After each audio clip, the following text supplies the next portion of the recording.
Sinusundan natin ang balitang ito.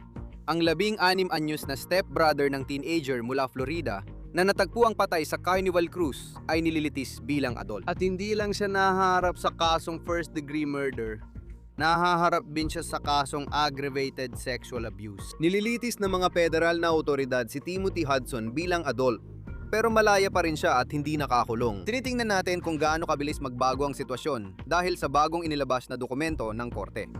Sinusubaybayan natin ang kasong ito, hatid ng Law and Crime. Ako si Chris Stewart.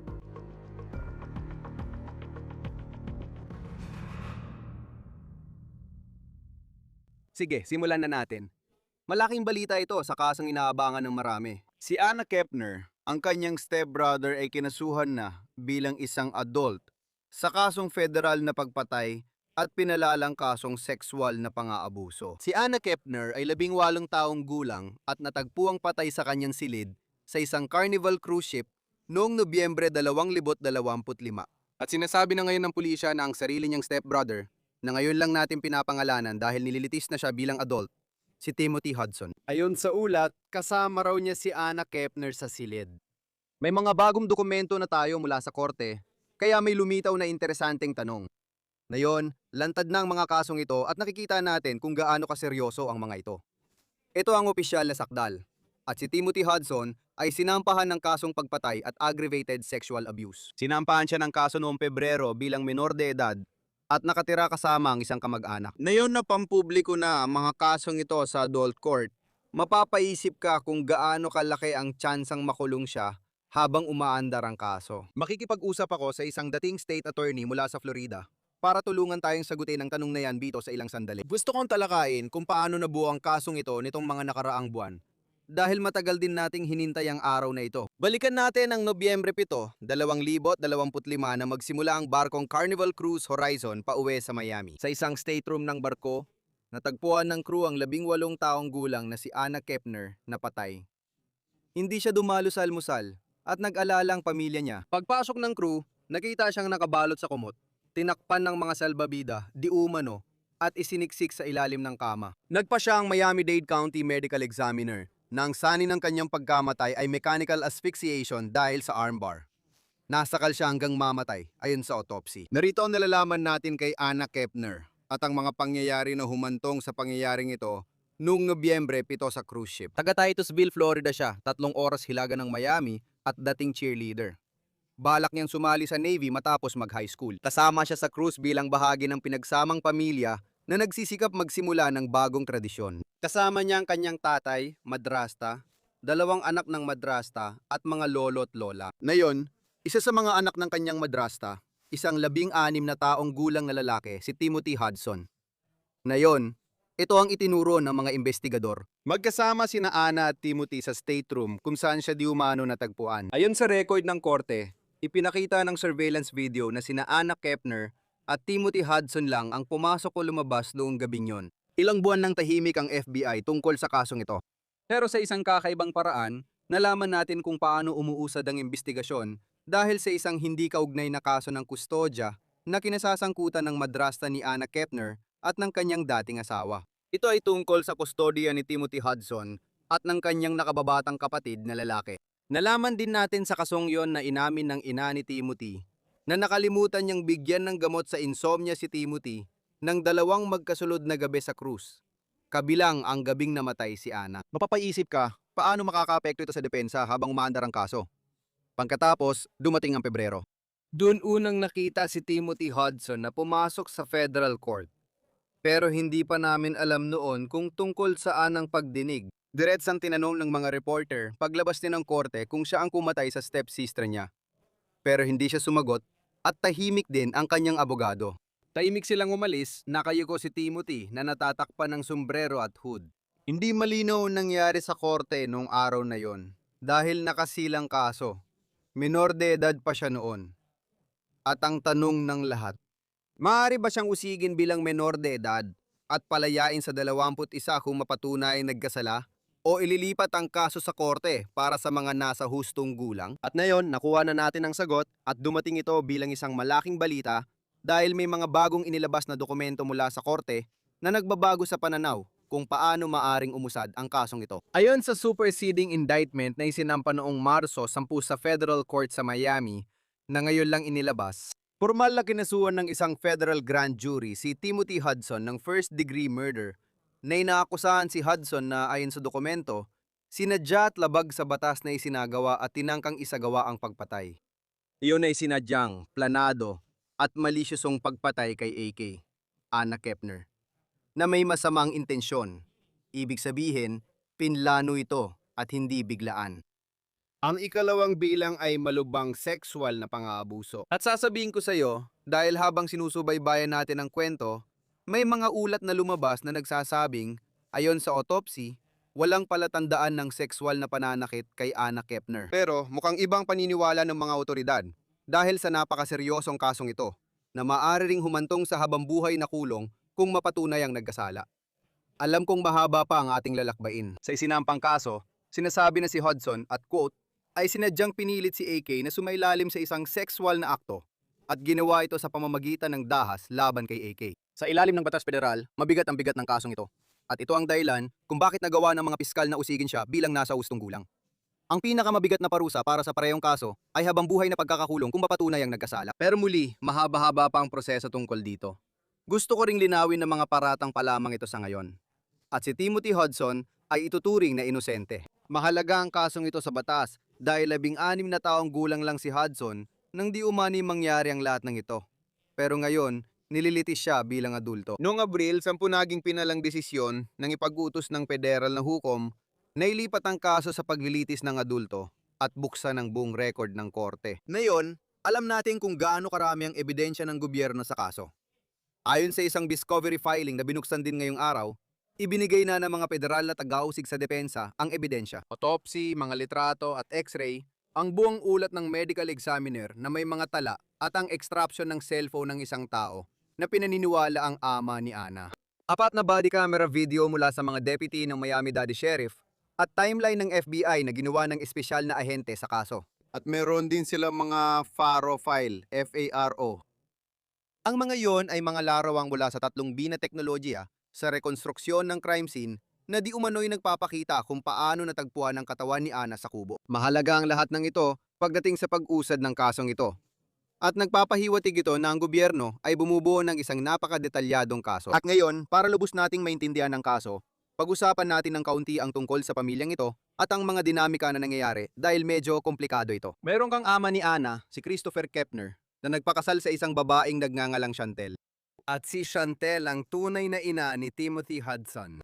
Dahil sa kasal na yon, naging step-sibling sina Anna at Timothy. Ngayon, sa cruise na yon, kasama sa grupo ng pamilya ang tatay ni Anna, ang kanyang madrasta na si Chantel, ang tunay na kapatid ni Anna, at ang 2 anak ni Chantel. Meron kang si Timothy na 16 na taong gulang at may kapatid siyang lalaki na 14 na taong gulang. Ngayon, 3 teenager ang nasa isang stateroom habang ang matatanda ay nakatira sa tapat para sa cruise na ito. At ayon sa testimonya mula sa hindi kaugnay na pagdinig sa kustodya na sinusubaybayan natin, kinumpirma mismo ni Chantel na magkasama sa kwarto sina Anna at Timoteo. Nagpatotoo rin siya na kailangan ni Timoteo ng gamot para sa ADHD at insomnia. May isang gamot na iniinom daw niya tuwing gabi na tinatawag na clonidine. At sinasabing hindi niya ito nainom, hindi lang isang gabi, kundi 2 gabi habang nasa cruise. Kasama dito ang gabing namatay si Anna Kepner. Ngayon, sinabi ni Chantel na nakatulog siya bago ibigay kay Timoteo ang gamot. Tungkol naman sa relasyon ni na Anna Kepner at ng kanyang stepbrother, may iba't ibang kwento. Ang mga lolo't lola ni Anna na kasama sa cruise, sinabi nila sa ABC News na sina Anna at ang kanyang stepbrother ay, ika nga, sobrang magkalapit, tunay na magkapatid ang turingan.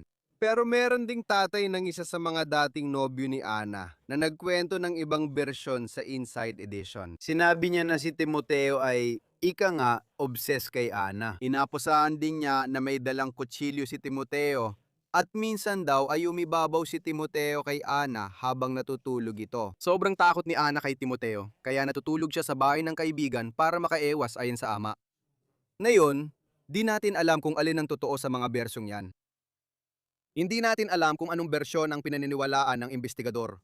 pero may napakaseryosong mga kaso dito. Malinaw na ang dinamika ng pamilya ang susi sa pag-unawa sa maaring nangyari sa barko at silid na iyon. Ngayon, bumabalik tayo sa tanong dito. Dahil ngayong humaharap si Hudson sa posibleng habambuhay na kulong, mabigat ang mga kaso niya. Premeditated first-degree murder at aggravated sexual abuse. Na yun, hindi pa rin siya nakakulong. Maraming nagtatanong kung bakit kaya narito ang susi. Si Hudson ay dating pinalaya sa ilalim ng Juvenile Delinquency Act na may ibang mga patakaran at ibang mga pamantayan, pero ngayon ay itinuturing na siyang adulto ng korte. Sabi ng gobyerno, hindi na nalalapat ang lumang patakaran. Lalo pang naging komplikado ang sagot dahil may bagong motion mula sa mga federal na taga-usig ngayong araw na humihiling sa hukom na bawiin ang paglaya at ikulong si Timothy Hudson sa pre-trial detention. Kung payagan ng hukom ang motion, posibleng maisailalim sa kustodya si Hudson sa ilang araw. Sa record ng korte, hindi pa siya nakakulong pero maaaring magbago ito. Ngayon, nakuha namin ang motion na ito na inihain na yung araw. Abril 13 ng mga federal na taga-usig at hinihiling nila sa hukom na agad bawiin ang kanyang paglaya. Kaya, narito ang kanilang argumento ayon sa isinampang dokumento sa korte. Ayon sa kanila, si Hudson ay pinalaya sa ilalim ng Juvenile Delinquency Act na may ibang mga patakaran. Noyon na formal na siyang nililitis bilang adulto, iginiit nilang di nasaklaw ng Juvenile Act ang kaso. Sa halip, sabi nila ang Bail Reform Act na ang umiiral na yon. At sa ilalim ng Bail Reform Act, isinulat ng mga piskal na si Hudson ay isang panganib sa iba at dapat ilagay sa pre-trial detention. At idinagdag pa nila na wala namang katiyakan na maaaring magkaroon ng alinmang hukuman na sapat ng anumang kondisyon o kombinasyon ng mga kondisyon upang mapigilan ng akusado na maging panganib sa iba. Kaya para maintindihan kung nasaan siya ngayon, ipinapakita ng mga record ng korte na si Hudson ay nakatira kasama ang kanyang tiyuhin sa gitnang Florida. Siya ay naka-GPS monitoring at hindi siya pinapayagang mapag-isa kasama ang sinumang wala pang 18 taong gulang. At narito pa ang isang bagay na ngayon lang namin nalaman mula sa mga dokumentong ito ngayong araw. Sumama ang tiyuhin ni Timothy sa church retreat kasama ang anak niya. Humiling ang depensa ng pansamantalang pagbabago para payagang manatili si Hudson sa tiyahin niya at sumama sa trabaho ng ama niya na nagpapatakbo ng isang landscaping company. Ngayon, hindi tumutol ang gobyerno sa kahilingan. Pinayagan ito ng hukom. Ang pagbabagong yon ay nagsimula noong Abril 8 at magtatapos na yung Abril 13. Kaya ngayon mag-e-expire na ang mga espesyal na pahintulot. Babalik siya sa dati, pero mapapaisip ka kung mahalaga pa yon dahil nais na ng gobyerno na bawi ng kanyang paglaya. Hindi pa nagdedesisyon ang hukom tungkol sa mosyong ito, pero humihiling ang gobyerno ng isang pagdinig para ilahad ang kanilang kaso, na siyang nagdadala sa atin sa susunod nating tanong. At ito ang dahilan kung bakit natin inimbitahan ang ating panauhin. Ano na ang mangyayari ngayon? Babawiin ba ng hukom ang paglaya ng 16 anyos na maaring makulong habang buhay sa federal na bilangguan? Paano nito maapektuhan ang legal na estratehiya ng dalawang panig? Kasama natin ngayon mula South Florida ang dating taga-usig ng Palm Beach County, Dave Ehrenberg, para talakayin ang kaso. Laging masarap kang makasama sa Law and Crime. Napag-usapan na natin ang kasong ito dati at linggo-linggo tayong naghihintay. Ngayon dumating na ang balita. Anong napansin mo sa mga paratang ng federal na gobyerno laban kay Timothy Hudson, 16 na taong gulang? Magandang makabalik, Chris. Para sa akin, ito ay kasong pang-aabusong sexual. Yan ang bagong impormasyon. Hindi namin alam gaano kalawak ito dahil kailangan ng mga federal na otoridad ng koneksyon para gawing federal na krimen. Ngayon, alam ko nasa karagatan ito pero kadalasan hindi lang karaniwang pagpatay ang kaso. May felony murder na kailangan kasabay ng ibang krimen at iyon ay pang-aabusong sexual. Kinasuhan din nila ng planadong pagpatay. Karaniwan, krimen ito sa estado, hindi federal.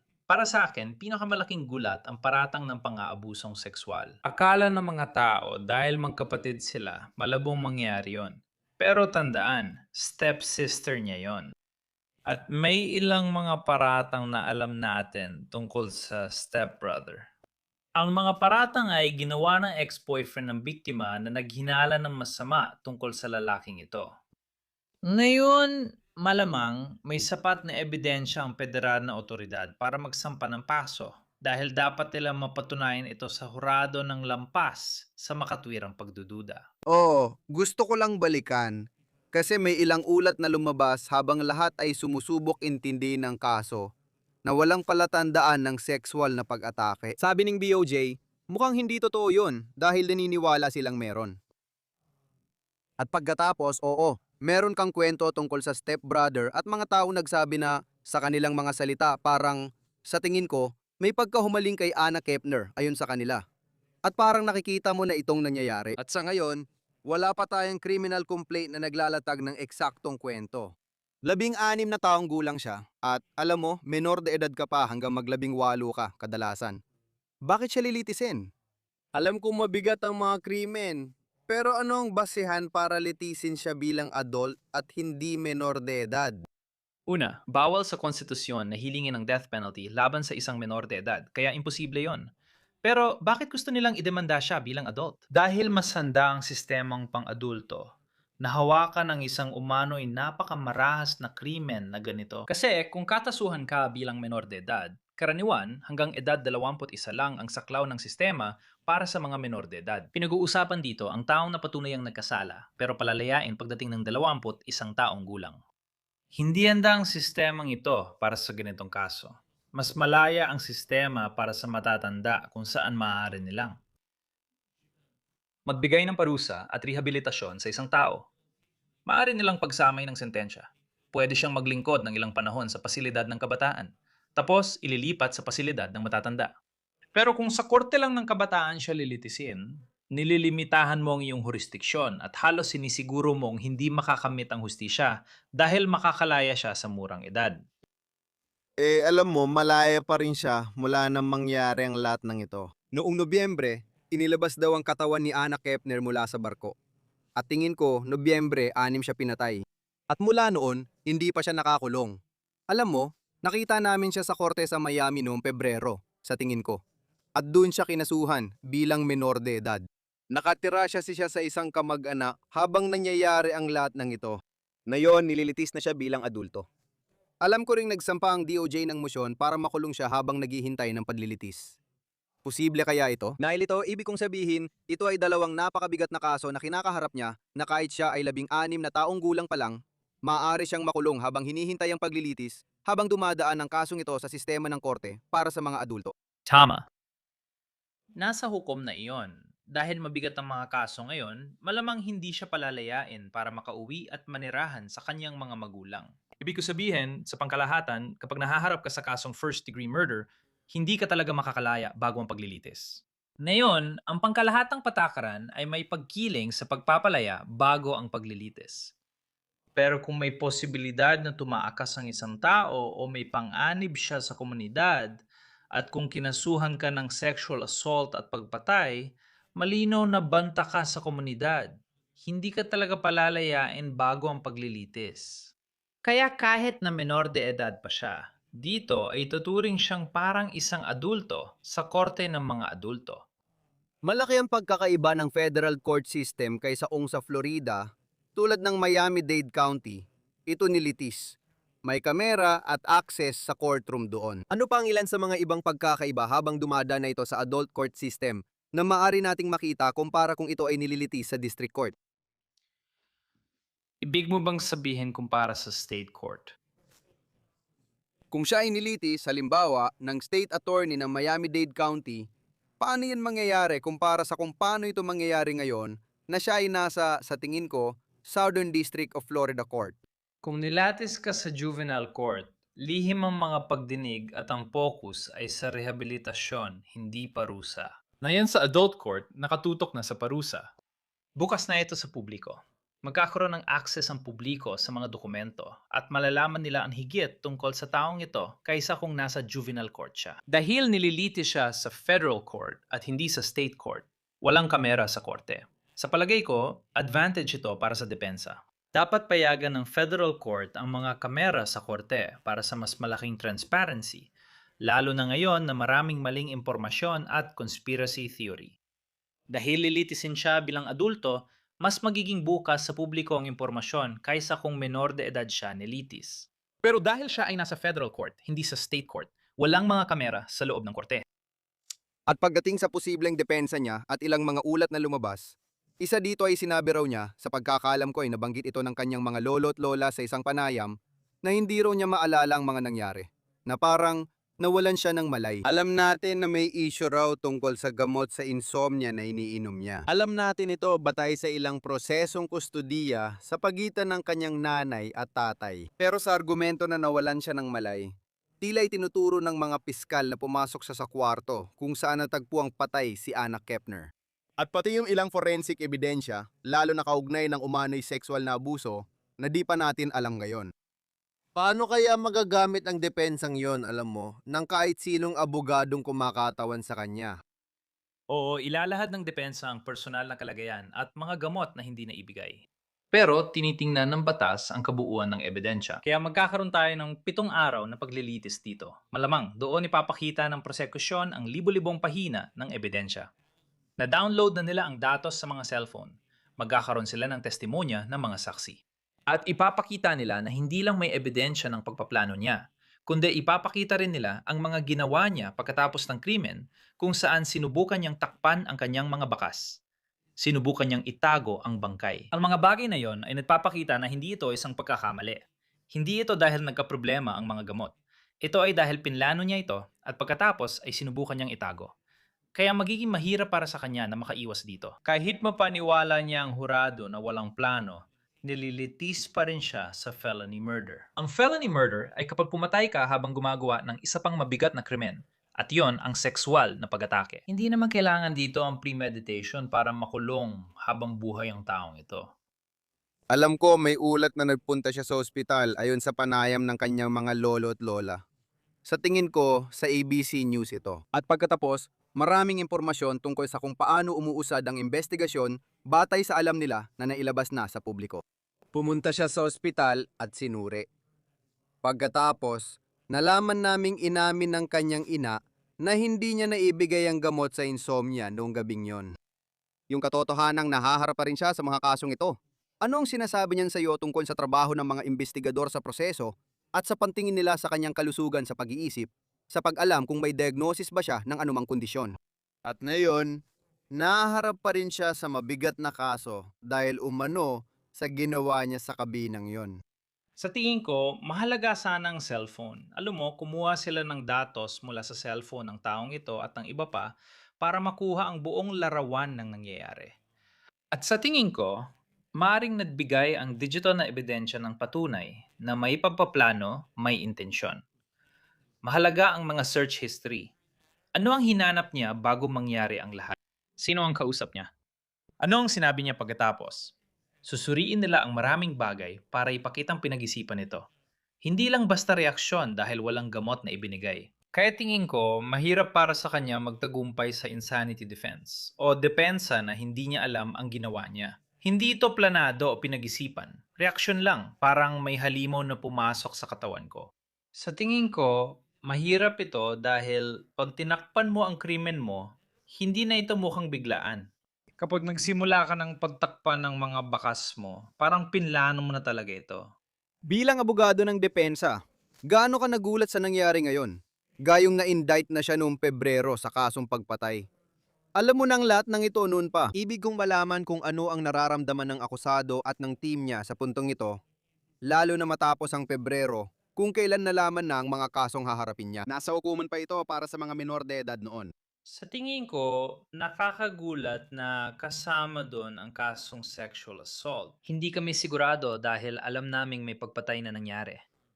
Naiintindihan ko ang kaso ng pagpatay, pero bago sa amin ang sexual assault. Sa tingin ko, alam na ng mga criminal defense lawyer, ito noon pa. Karaniwan, hindi sila nabibigla. Alam na nila kung saan patungo ang kaso based sa mga supina, sa tagal ng investigasyon, at sa mga impormasyon na lumalabas mula sa opisina ng US Attorney. Kaya handa na sila para dito. Sigurado akong sinabi na nila sa kliyente nila na makakasuhan siya ng pagpatay at posibleng sexual assault dahil alam na nila ang nangyari. Nausap na ng mga abogado ang kliyente at sinabing hindi ito dadalhin sa juvenile court. Kaya mukhang hindi nagulat ang defense lawyer. Maaring nabigla ang pamilya dahil parang nabubuhay pa rin sila sa sarili nilang mundo. Sinasabi kung gaano kaganda ang relasyon ng mga step-sibling. Tama. Parang malayo to sa katotohanan. Oo, naalala ko yung sinabi ng lola na parang iisang hulmahan sila.